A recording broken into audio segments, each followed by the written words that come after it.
Hi everyone, welcome back to series medi kitchen. నేను మీ శిరీషాని.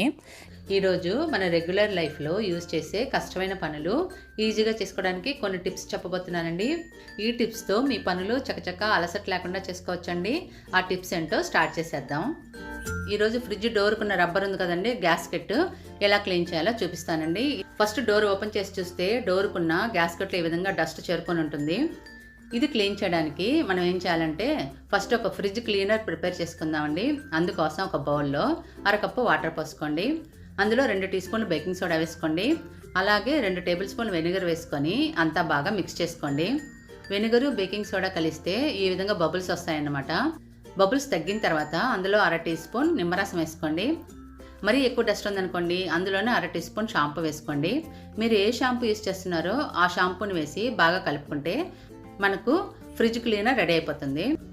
ఒక year బడ్ తీసుకొని ఫ్రిడ్జ్ డోర్ గ్యాస్కెట్లో ఇయర్ బడ్ పెట్టి ఫస్ట్ డస్ట్ అంతా క్లీన్ చేసుకోండి.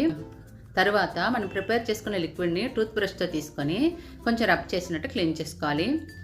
ఈ విధంగా కొంచెంసేపు క్లీన్ చేసిన తర్వాత ఒక క్లాత్తో తుడిస్తే నీట్గా పోతుంది. ఈ విధంగా నెలకు ఒకసారి క్లీన్ చేసుకుంటూ ఉంటే గ్యాస్కెట్ ఎప్పటికీ మురికి లేకుండా బాగుంటుందండి. ఇది తప్పకుండా ట్రై చేసి చూడండి. అప్పడాలు వేయించుకోవాలంటే ఆయిల్ ఎక్కువ పోసి వేయించుకుంటాం.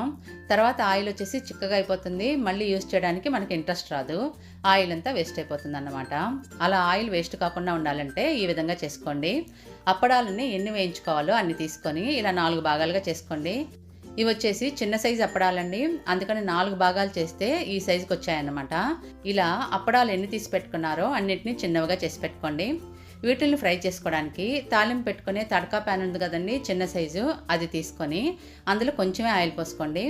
తర్వాత మనం కట్ చేసిన అప్పడాలు ఉన్నాయి కదా, అవి వచ్చేసి 2 వేసి ఫ్రై చేసుకోండి. ఈ విధంగా అన్నిటిని ఫ్రై చేస్తే ఆయిల్ కొంచెమే తగ్గుతుంది అన్నమాట.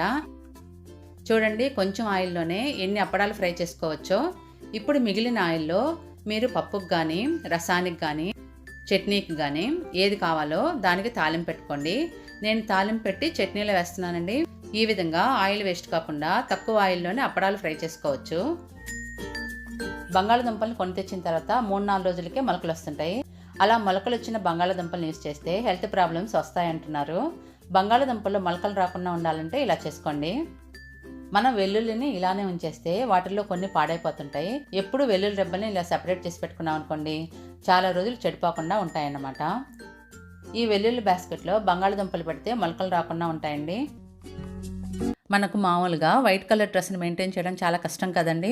ఎంత జాగ్రత్తగా వాష్ చేసినా కానీ వైట్ కలర్ తగ్గిపోయి డల్ అయిపోతుంటుంది.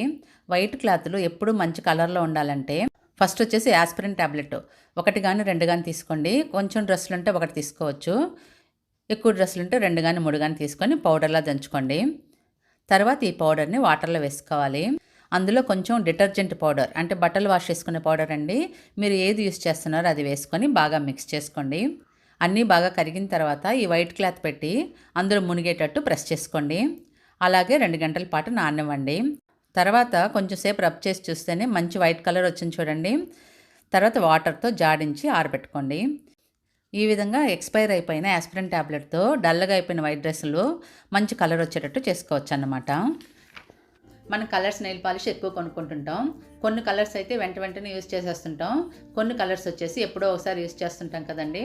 అలా ఎక్కువ రోజులున్నా నెయిల్ పాలిష్ పెట్టుకొని క్లోజ్ చేయడం లేట్ అయినా లోపల డ్రై అయిపోతుంటుంది, పెట్టుకోవడానికి రాదు.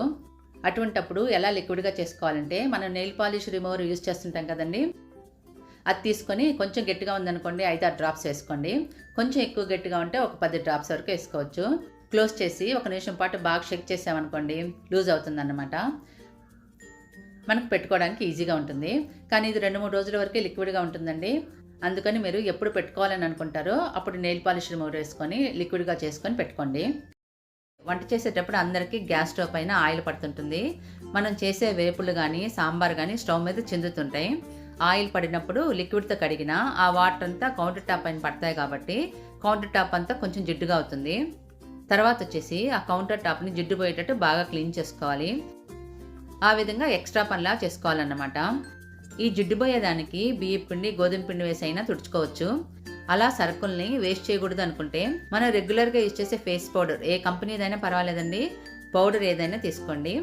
ఎక్స్పైర్ అయిపోయిన పౌడర్ అయినా పర్వాలేదు, పడేయకుండా యూజ్ చేసుకోవచ్చు అన్నమాట. ఈ పౌడర్ని స్టవ్ మీద స్ప్రింకిల్ చేసుకోండి. ఆయిల్ ఎక్కువ ఉంటే ఎక్కువ పౌడరు, తక్కువ ఉంటే తక్కువ పౌడర్ చల్లుకోండి. ఆయిల్ తక్కువ ఉంటే ఎక్కువ పౌడర్ వేసామనుకోండి, పౌడర్ అంతా గ్యాస్ పైన అతుక్కుంటుంది అన్నమాట. అందుకని తక్కువ ఆయిల్ ఉంటే తక్కువ చల్లుకోండి. తర్వాత ఒక కాటన్ క్లాత్ తీసుకొని అంతా తుడిచేసేయండి. పౌడర్ వచ్చేసి ఆయిల్ని పీల్చుకుంటుంది కాబట్టి తుడిచిన తర్వాత చూస్తే గ్యాస్ పైన అసలు జిడ్డు ఉండదు, నీట్గా అయిపోయి ఉంటుంది అన్నమాట. ఇప్పుడు కావాలంటే కొంచెం లిక్విడ్, మీరు గ్యాస్ క్లీన్ చేయడానికి ఏ లిక్విడ్ వాడుతున్నారో అది వేసి క్లీన్ చేసుకోవచ్చు. కౌంటర్ టాప్ జిడ్డు కావద్దు, ఈజీగా క్లీన్ చేసుకోవచ్చు అన్నమాట. ఈ టిప్స్ మీకు నచ్చాయని అనుకుంటున్నాను. మీకు ఏ టిప్ నచ్చిందో, ఏ టిప్ యూస్ చేశారో కామెంట్ చేయండి. ఈ వీడియో నచ్చితే లైక్ చేసి మీ ఫ్రెండ్స్కి, రిలేటివ్స్కి షేర్ చేయండి. మరిన్ని యూజ్ఫుల్ వీడియోస్ కోసం సిరీస్ మెడి కిచెన్ ఛానల్ని తప్పకుండా సబ్స్క్రైబ్ చేసుకోండి. Thank you for watching.